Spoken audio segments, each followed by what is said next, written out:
Hi, I'm Megan. Welcome to today's live reading of The Secrets They Hide by P.J. Mann, presented by Itsy Bitsy Book Bits. Join me. Chapter 1. The alarm screamed, lacerating the thin curtain of silence in the room. Maurizio Scala jolted through the sheets, and a loud growl escaped him as his hand slammed on the clock to stop its annoying sound. He turned his gaze to the empty side of the bed. His wife, Anna, had left for a couple of weeks to visit her mother in Milan, taking their daughter, Giovanna, with her. An unnatural stillness filled the room. The prospect of having the house all to himself and enjoying its quiet had excited him. However, without Giovanna waking him up with her laughter and morning tantrums, it didn't feel right. The cold floor sent shivers through his body as his feet touched it. He hurried to the toilet, searching for warmth and preparing for another workday. He dressed in a flash and left to have breakfast at the cafeteria close to the precinct. That was the place to have the best coffee to start the day. Heading for his car, an unsettling feeling he couldn't put a name to grabbed his soul, like the warnings coming from an invisible presence foreshadowing a severe event was about to happen. Was that deja vu, his sixth sense, or a ghost? With his heart in his throat, he stopped briefly and scanned the surrounding environment to pinpoint a reason for that sensation. He shook his head and resumed his steps, blaming the change in routine as the main cause of his restlessness. I don't believe in ghosts. On opening the car's door, the cause of the feeling of danger he experienced materialized before his eyes. On the driver's seat was a folded sheet of paper, which was definitely not his. He looked around as his heart pumped faster in his chest. All his senses sharpened, and 1,000 questions formed in his mind, predicting complications coming his way. Scala reached for the note with trembling hands and unfolded it. Trees stand tall, roses are red, the shadows will fall, and they all will regret.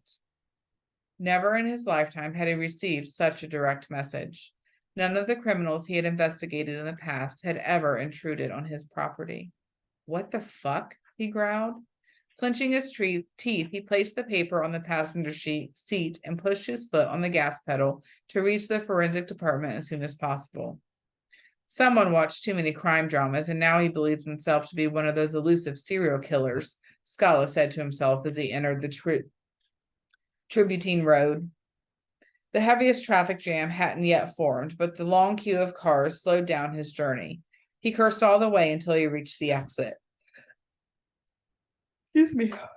Without a care for the speed limit, the detective rushed as fast as the car would allow. With a screech, he stopped in front of the forensic department. Like fury, he ran through the corridors and slammed open the laboratory door where Ramizi was supposed to already be at work. Where the fuck is Ramizi? He yelled. I don't know, Officer Marzio replied. My wildest guess is that he's at the police department for his morning coffee. If you need him, you might find him there. With his blood pumping faster in his veins, flushing his face, Scala reached Ramizi's room. Slipping the mobile phone from his jeans, he dialed his colleague's number. Good morning, Commissario, Ramizi cheered. Good morning, my ass. I'm at your office where you should be working. I want you here within a minute, Scala said. Without waiting for a reply, he hung up and drew several deep breaths to calm the beast. Ramizi looked at his cell phone in surprise. Senior Officer Sandra Milani smirked, starting the day in a bad mood. My diagnosis is that he's once again possessed. We need an exorcist, Ramizi answered with a weak smile. Nevertheless, the unusual shakiness in his friend's voice made him fear something serious had happened to Scala, so he hurried outside. What's going on? Ramizi asked as he arrived in his office. He had a brilliant, sarcastic joke ready on his tongue. Still, his colleague's expression made him reconsider it and kept the conversation serious. It wasn't the right time. Scala tipped his head backwards, closed his eyes briefly, and placed the note on the desk. This morning I found this on the seat of my car. Wearing a pair of latex gloves, Ramizi took it and read it. We have a poet, but he's terrible, he said. I'll analyze the traces, and whatever we find, I'll inform you. Is your car parked here? I'll need to take some samples from there, too. Here are the keys. It's outside. I'll ask one of the officers to give me a ride to the precinct, Scala replied. I'll visit the criminologist to see if If from these few words he can at least outline a profile of this maniac. Can you print me a copy of it?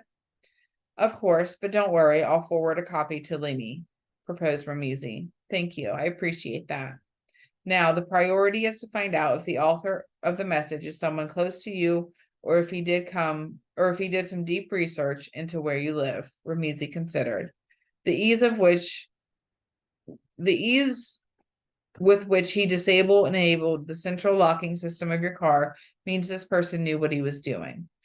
What consoles me now is that Anna and Giovanna are visiting my in-laws in Milan. I'll tell Anna to stay there if this guy gets the idea of targeting them too.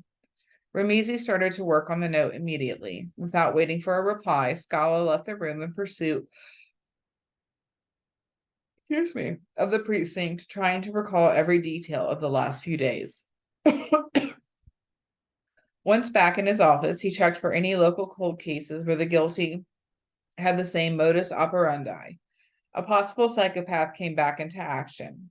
It took more than 1 hour to discover that, at least in the metropolitan area of Rome, there hadn't been many cases that followed that same pattern.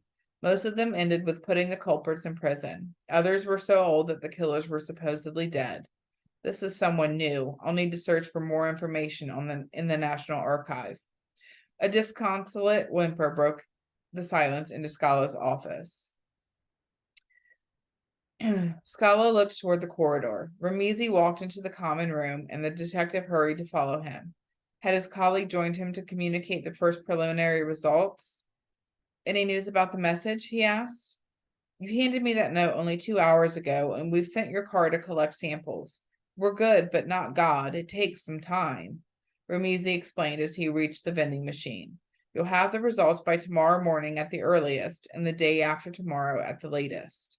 Wiping his forehead with his hand, trying hard to keep calm, Scala looked back at his colleague. He could still not understand his insane need to take the car and visit the precinct for a coffee. I haven't tasted the coffee in your department, but I can say this is a distributor of death. You should try it, and you'll understand my reason for jumping in the car, facing the traffic, and getting here for a coffee. Ramizi poked Scala with a finger. Scala cringed at the thought of a beverage worse than the one delivered by the machine. It made a cold shiver run along his spine. I don't even dare to imagine it. This machine can deliver the most hideous dirty water ever brewed. Well, I haven't said this is the best in the whole of Rome. I only said I can drink it without risking my own life. A liberating laugh released his heart from the trappings of the oppressive paranoia of having someone threaten his life and the lives of his family. Have you sent the note to the criminologist? Yes, if you want, I can give you a ride there so you can ask him yourself, Ramizi said. Scala agreed. After Ramizi had drunk his dose of the dark liquid he claimed not to be poisonous, they headed toward the exit. When he arrived at the forensic department, Ramizi returned to the lab, and Scala went to see the criminologist, Maru Limi. Scala peeked in the door, left ajar, to be sure he was inside. Commissario Scala, what a surprise. He raised his eyebrows. I heard a rumor that someone left a love letter on the seat of your car. I wish it were so, but it sounded like a sour lover's disappointment. He entered the room and closed the door behind him. Do you think he's only after me or my family too? Difficult to say until we have a victim and other messages. He entwined his fingers on his lap. As for now, the range of possibilities include a friend who wanted to prank you, a serial killer challenging the police, or someone you sent to prison. I would prefer the first one, Scala replied. I wish this was a terrible nightmare. What do you want to do? Keep an eye on the whole city or the whole country, for that matter? Of course not. It could be anyone. Lab results may give us clues about him, but do not expect to find a first and last name, continued Limi.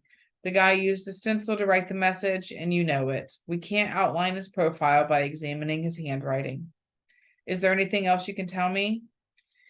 He exerted a heavy pressure to write, which suggests he is deadly serious in his willingness to murder someone, replied Limi. Moreover, the fact that he talks in the plural, they'll regret, means the victims might be numerous.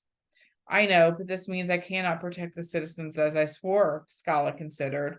So far, he avoided leaving any trace, although nowadays even children know how to do.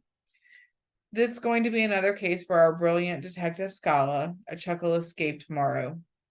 And the one that will make me lose more weight than I should and keep me away from my favorite food, the porchetta sandwich. Scala grimaced. If that happens, the person responsible will also be charged for torturing a detective. He turned his shoulders away from Maru, opening the door, and left, determined to return to the police department and follow up on the situation. He walked to the parking lot, hoping to find someone who could give him a ride. I wonder if I have to call a taxi to go home this evening or take one of the squad cars, since mine has become a crime scene. He got a ride from a couple of officers he had intercepted while heading to their squad car.